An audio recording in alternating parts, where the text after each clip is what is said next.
Angika recording studio Rupauli Purnia Bihar.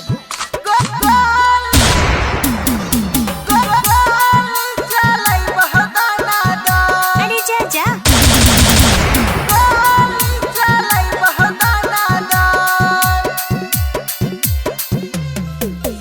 करई छही दोसहरा से शादी, देखी ली है ई पगला के पागलपन। आगे करई छही दोसहरा से शादी, देखी ली है ई पगला के पागलपन। आगे डीजे है बाजा करी देबो बंद गे, गोली चलाई बहु दाना दान। डीजे है बाजा करी देबो बंद गे, गोली चलाई बहु दाना दान।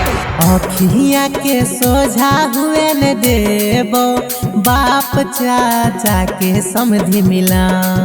आगे डीजे है बाजा करी देबो बंद गे, गोली चलाई बहु दाना दान। डीजे है बाजा करी देबो बंद गे, गोली चलाई बहु दाना दान।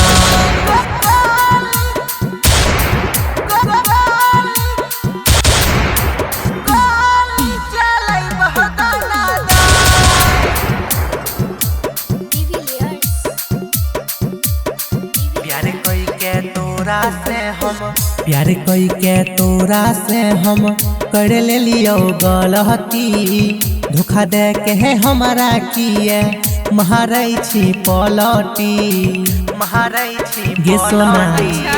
प्यार कोई के तोरा से हम कर ले लियो गलती, धोखा दे के हमारा किए महाराई छी पलटी। गलहती पगलहती करई छी, ठीक न लागो तोहरो रहा।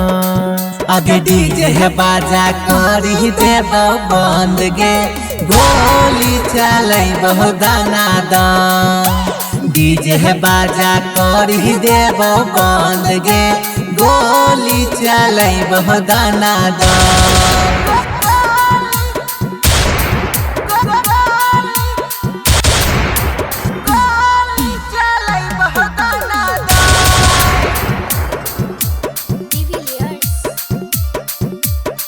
आई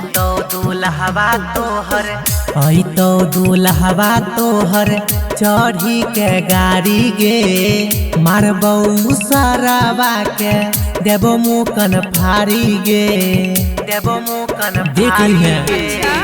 आई तो दूल्हवा तोहर चढ़ी के गाड़ी गे, मारबौ मुसरवा के देबो मुकन फाड़ी गे।